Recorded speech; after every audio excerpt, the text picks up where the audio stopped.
Shares in StubHub get scalped, Sally Beauty pursues a makeover, and will Virgin Galactic stay grounded? Our take on earnings. Plus, the CEO of Walmart announced he's stepping down. Is the 12-year veteran CEO just getting out while he's on top? For Friday, November 14th, it's Brew Markets Daily, and I'm Anne Berry.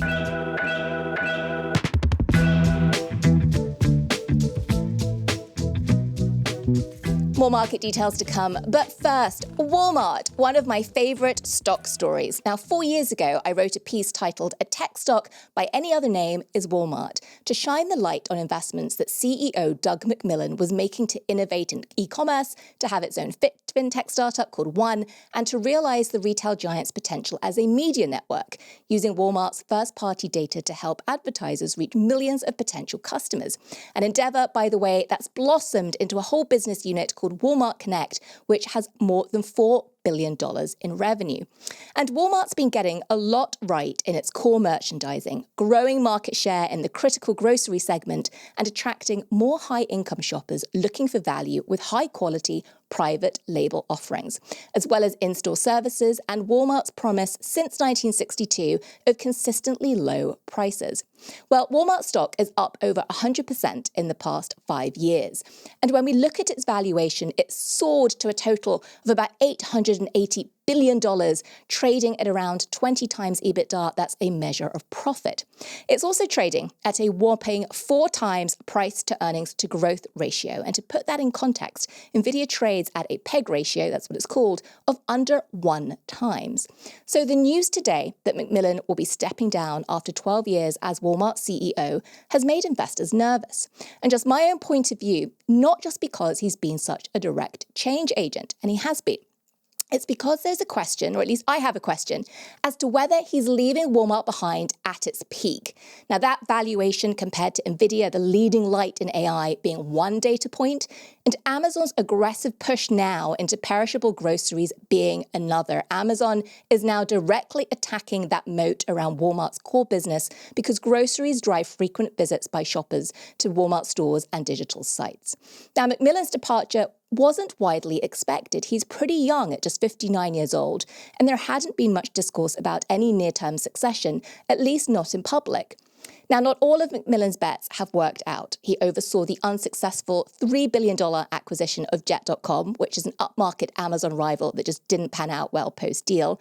Neither did the $310 million acquisition of menswear line Bonobos. But since he became CEO in February of 2014, annual revenue has grown from just under $500 billion to more than $680 billion. And as for the stock price, it's up 300%. Well, stepping up into the fray is John Furner, 51 years old, and currently head of Walmart's US operations, a position he's held since just before the pandemic. He'll be taking over in February, and Furner joined Walmart in 1993, since holding leadership roles including in marketing for the China operations and as head of the massive Sam's Club, which is a $90 billion part of Walmart. Now, the Wall Street Journal also reported today that Furner's Walmart roots run deep. He grew up in Arkansas, that's Walmart's home state, and his father worked for the retailer for most of his adult life. It's like this company runs in his DNA. While he has a strong track record, clear cultural alignment, that incoming CEO Furner, nevertheless, Walmart stock did head down today. It's coming in roughly flat, a sign that the existing CEO is going to be missed. Coming up, investors have been waiting years for Virgin Galactic's long-promised new tourism space vehicle, what the company is saying about delivery.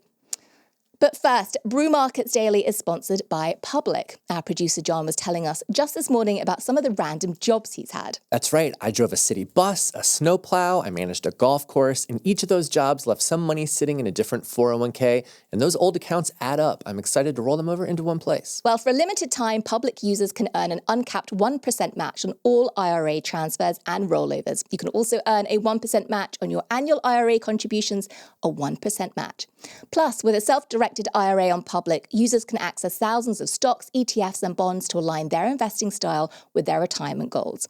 Users can even trade options in their IRA, a feature many brokerages don't offer. So get started at public.com/brewmarkets. That's public.com/brewmarkets. Paid for by Public Investing. Full disclosures in podcast description. Well, we are still in the thick of earnings season, actually some of the biggest names coming out next week. And we're going to start looking at some of the folks that came out in the last 24 hours with their reports right now, starting with StubHub, which made headlines for all sorts of actually quite confusing reasons today. Yes, that's right. They released earnings and the stock is down over 22% today, dipping below $13 a share this morning. And that's nearly half the IPO price when it IPO'd in September. And we'll come back to that. Market cap of $5 billion. Revenue of $468 million beat estimates, but losses per share of $4.27 were $1.40 worse than forecast. So that's some of the numbers, but you were talking about the headlines. Where's the context there? So the stock down over 20% today. Let's stick with that number, which means something really dramatic must have happened to shake up StubHub shareholders. So this is one where I absolutely went down the rabbit hole. I totally nerded out and wanted to see exactly where the problem was coming from. And here's why I, at the surface level, found it difficult to understand, but finally got the memo. If you actually look at StubHub's results, John, when we've got in front of us printouts, old-fashioned style, of these third quarter results, here are the headlines. The company said it delivered gross merchandise sales of $2.4 billion, up 11% year over year, that the IPO led to significant debt reduction, which is a good thing, that its adjusted EBITDA of $67 million was up 21%. So, those are pretty good headlines. And then you go into the earnings call and it talks about how it actually took some market share and felt pretty confident that it was gaining momentum in the marketplace. So you look at this and go, well, what's the market's problem, right? Now, there is that $1.3 billion impact, which led to this per share loss, right? So that was hitting the headlines. Right. They paid off some employees who were part of the IPO, that they got paid out some of that money. Got it. So the actuality, though, is usually the market looks through that. It was a non-cash charge. It was a one-off hit to the accounting results. So that's not that either. That's not what I thought what it was. But you wouldn't think so, because I woke up this morning and the headlines were, $1.3 billion net loss. The market is reacting by having the share price down. So again, I wasn't quite buying it. So I really wanted to dig in to see what the problem was. And I'm going to start with the earnings call. Right. This earnings call, John, was over 30 minutes long, in which the CEO spoke for the first 17 minutes, barely drawing breath. And what he basically did was reiterate what we already knew from the very recent IPO, which is the history of the business. So let's start there. It's quite interesting. Right. So that's Eric Baker that you're talking about. And he founded the company back in 25 years ago as a ticket resale company. And he sold it to eBay in 2007. He later created Viagogo, which is more of an international-based company, think soccer tickets. Right. And then in 2019, Viagogo acquired StubHub from eBay, so that gave it back to Eric Baker, that he's the founder and the controlling. So when the company went public, there was a lot of storytelling in the IPO presentation, talking about how StubHub is out there. It's known for reselling tickets, right? But it was trying to really push into direct issuance. And so a lot of the conversation at the IPO was the ways in which StubHub was doing that, basically going to head with Ticketmaster, which is owned by Live Nation. And also there was a lot of conversation in the marketing materials about how this is really a tech business, right, collecting tons and tons of data on its customers, and how that data collection was going to turn into this flywheel for being able to customize and personalize products and services being sold to that user base. So a lot of that was sort of reiterated for the first 17 minutes of this call. Then he handed over the mic to Connie. He kept referring to Connie, his CFO, who then talked for about 15 minutes. And the reason that I'm pointing to this is in that 15-minute period, there was, again, a lot of reiteration on things that we already knew. So Connie James basically went on and talked about the push into direct issuance. We got a little bit more color, talking about hiring a new chief business officer, talking about working with music festivals and the MLB to increase share in that space. So far, so good, but here's the problem. Absolutely no guidance. This was the first quarter, the first call after that IPO, and the company just stonewalled the market, just refused to talk about guidance for this quarter. But Anne, is that fair? They just IPO'd in September, and then so it's just been several weeks after that. Are they supposed to have all the answers? I think they need to have more answers than they offered. So let me give you an example from this earnings call. Here's an analyst Bless this analyst, really trying to get some substantial information here. Again, lots of storytelling, 30-minute transcript of just example and narrative and example of narrative. But this analyst says to the CEO, says, look, Eric, during 2025, you've made some substantial investments in core resale market share and also direct issuance. Can you just talk about the returns you're seeing on those two areas of spending and whether you expect those to continue in 2026? It's a perfectly fair question. And he just said, CEO basically just said, look, I appreciate the question. Thank you. But as I said in our opening remarks, we're taking a long-term approach. That doesn't mean anything. We're not providing guidance, and we will be talking about 2026 on our next call. Totally refused to answer the question. So another question comes up from another analyst, bless this analyst too, saying just any color on the overall demand trends you're seeing through the quarter, through October and November, that could just help us out as to how to think about fourth quarter going forward. Any color, not a number, just color. Exactly. Answer was no, thank you for the question. No, we're not providing guidance at this time. I mean, totally stonewalled. And here's the problem. This IPO was on the promise of investment in these technologies, in gaining share. They did actually disclose that they were reducing their prices or their take rate in order to do that, which, by the way, is not a good trajectory when you're thinking about giving up price. So the market probably nervous about this. This is a long way of saying it's so important to get past the headlines. This is not about that $1.4 billion non-cash impact. This is about the fact the market is saying this was a really expensive IPO. Do you remember just these IPO numbers? If we go back and look at that, IPO did about 30 times 2024 EBITDA. Live Nation trading at 17 times. So this was a massive premium, and the market saying, where is the data that supports it? And StubHub said, we're not going to say anything. And there was one other nugget from the earnings call that came up a couple times where they were saying, well, don't really judge these numbers because let's give them some context. And that's Taylor Swift. Yeah. Where they were saying, okay, well, we know that ticket sales are down this year, but you can't compare ticket sales to last year's Taylor Swift Eras tour. At one point, Eric Baker saying, when you exclude the outsized impact of Taylor Swift's Eras tour from the prior year period, our GMS grew 24% year over year. So if you exclude this major music tour, then our numbers look even better. Well, you have to do that. I have sympathy for that. You have to, because when you do get these sort of one-time bumps, you do need to try and normalize a little bit to go back to what they were saying, which is focus on the long term. So I guess you got to do that. The other thing just to think about here is to look at what the competitor stock price reactions were in response to this, to see if investors were spooked about the intersector more broadly. Well, Vivid Seats, ticker SEAT, was down 7% today, although it's down 91% year to date, and we have seen a market sell-off, so that felt like it was just bundled into the broader consternation. It's really Live Nation that we've got to keep an eye on. Yeah. Keep an eye on. And Live Nation owns Ticketmaster. Right. And so sometimes we forget that that's who they own. And the other thing is that Live Nation owns many of the venues and have artist contracts. And so they're tough to compete with, but the Justice Department has opened up an investigation into Live Nation for monopolistic practices, and that's set to be settled or looked to next year, 2026. And so I think all of these seat selling and resale companies are going to be waiting for that judgment. So Live Nation, just as an indication, its share price today in response to all of this, it finished down 0.5%. It was basically flat, which tells me the market's not nervous about the outlook for live events and tickets generally. It's nervous about the lack of outlook from StubHub. Very, very specifically, this is a StubHub specific issue. That was a lot. I find this fascinating. I was really cynical when StubHub IPO'd and talked about it on the show. So I remain cynical, but curious to see what that 2026 outlook looks like when they finally disclose something on the next call.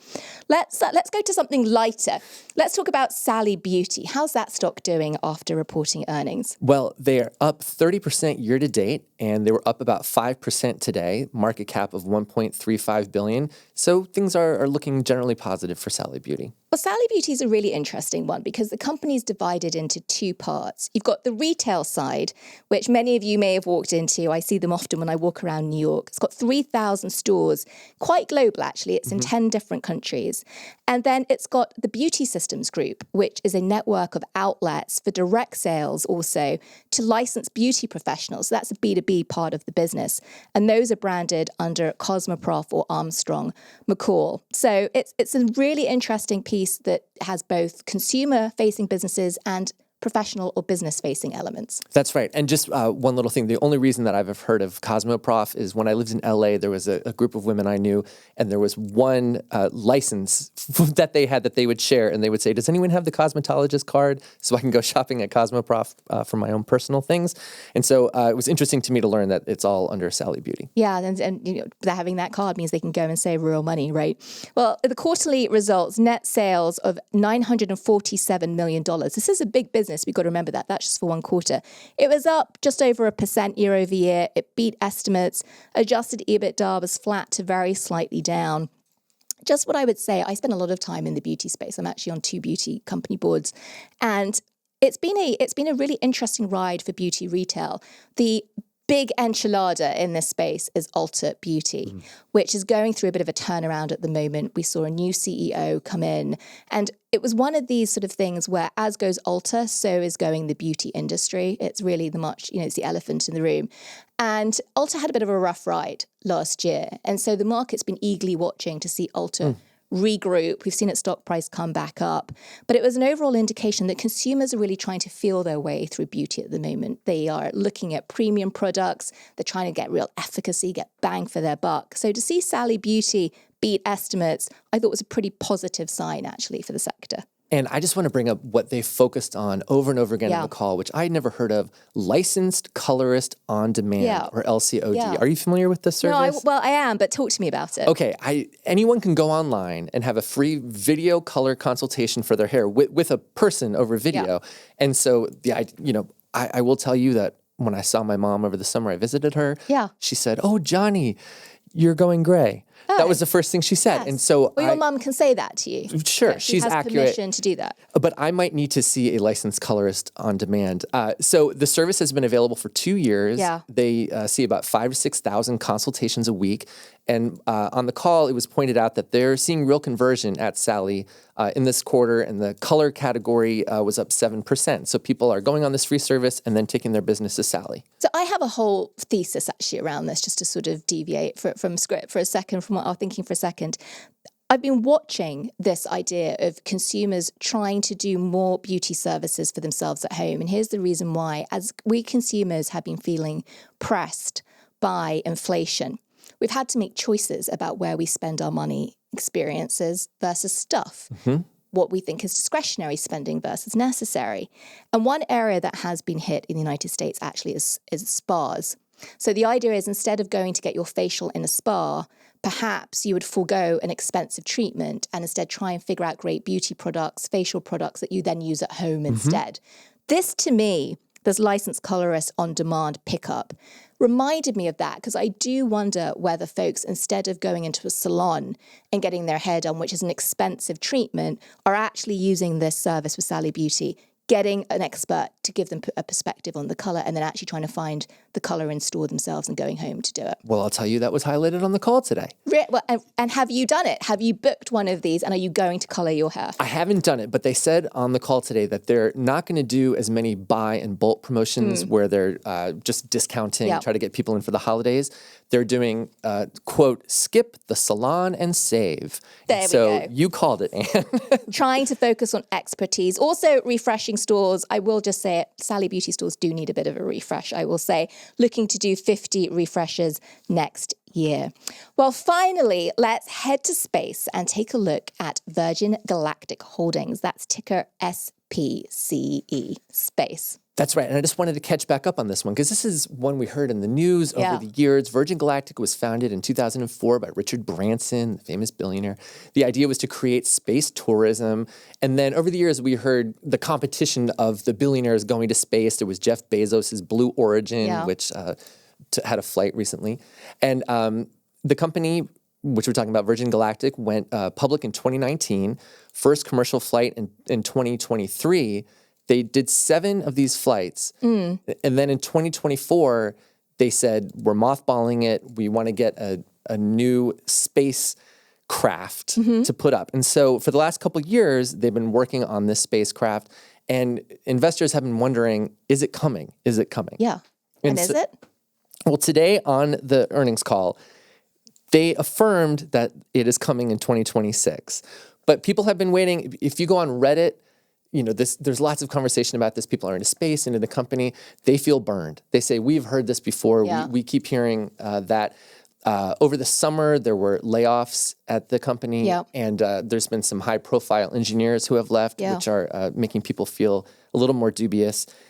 Here's one thing I found interesting on the call, because they just have this one product that they're focusing on. We just need to get this spacecraft done. Yeah, they have to get it right, too. Yeah. And so it was 15 minutes of things like really technical descriptions of what they've gone. Over the past 3 months, we have seen the expected completion dates of our wing and feather sub-assemblies shift modestly to the right. All these things, very technical. And so the company is saying that it's going to happen, and we'll just have to keep our eyes open 2026 to see if they're going to deliver on this craft. So let's just talk a little bit more about what that craft will look like, because a nugget here, the Virgin Galactic flights have taken off like an airplane. Right. That's its sort of signature move. Blue Origin flights, in contrast, are that sort of standard vertical launch that we really associate with, space movies. So Virgin Galactic really trying to find a product here that perhaps feels natural to help get adoption to pick up. I got to tell you, I love this stuff. I recently was a tourist in my own home here in New York, and I went to Intrepid, which is this massive aircraft carrier. It's an old warship that is docked on the on the west side of New York, on the Hudson. And you go onto the ship, and actually there are sitting there on the deck a whole bunch of different kinds of aircraft that you can go look at from history. Have you been? Yes, many years ago, and it's great. Every time I go by, there's a million tourists, and they even have, you can camp out over there overnight sometimes. It's really, really cool. It's really impressive. I think one day we will see a Virgin Galactic craft sitting on that deck with the lineup. Well, when we come back, folks, we're going to take a break now, but we'll come and look at market numbers for the day.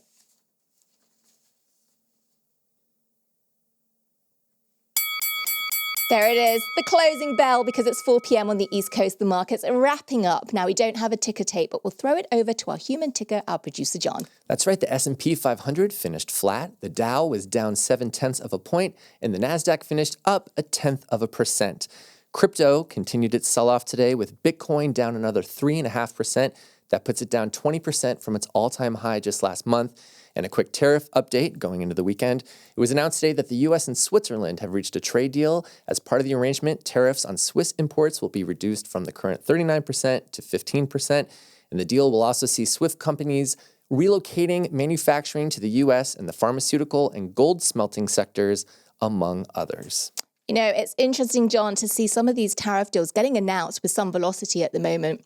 Some of the market commentary is the administration really trying to get its arms around bringing inflation down, because, as we know, they want to have another rate cut, and that rate cut in December has come into question lately. Everyone thought it was a slam dunk. Not so sure yet, given the disagreement amongst some of the FOMC, that it is going to be that slam dunk that was expected. Well, folks, it is Friday, TGIF. That's it for today's Brew Markets Daily. Brew Markets Daily is hosted by Emery and produced by John Crotteau, Tariq Abdellatif, and Emily Milliron. Our technical director is Lonnie Fiscus. The president of Morning Brew Inc. is Devin Emery. We love to hear from you. If you have any feedback, a company you'd like us to cover, or simply hair color advice, send an email or voice memo to brewmarketshow@morningbrew.com. And wake up on Monday with the Morning Brew newsletter, and tune in to Neil and Toby on Morning Brew Daily. We'll see you back here on Monday. Have a fantastic weekend. We'll be here afterwards, same time, same place.